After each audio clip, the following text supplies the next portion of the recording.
ते आमदार होते, माजी आमदार होते, त्याच्यापेक्षाही ते PN पाटील होते, एवढंच वाक्य त्यांच्यासाठी पुरेसं आहे. या जिल्ह्याच्या राजकारणाला, सहकारणाला अत्यंत चांगल्या पद्धतीने दिशा देताना सर्वसामान्य कार्यकर्त्यांना बरोबर घेऊन त्यांना ताकद देणं आणि सर्वसामान्य माणसासाठी कुणालाही अंगावर घेणं, अशा सगळ्या वृत्तींचा एक अत्यंत चांगल्या पद्धतीचं नेतृत्व आज आपल्या सगळ्यांच्यातून निघून गेलंय.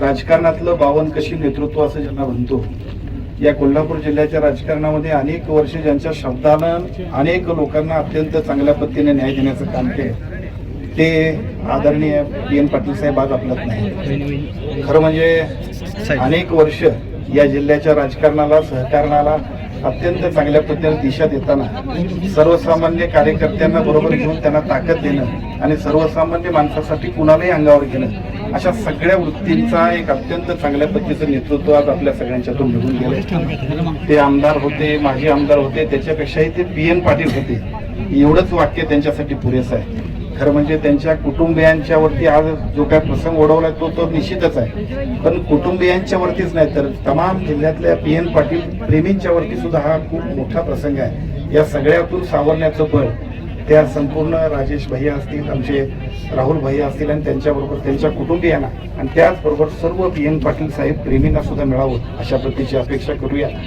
ईश्वर मुद्दा चिरशांती लाभावी अशा पद्धतीची प्रार्थना करतो आणि मी थांबतो.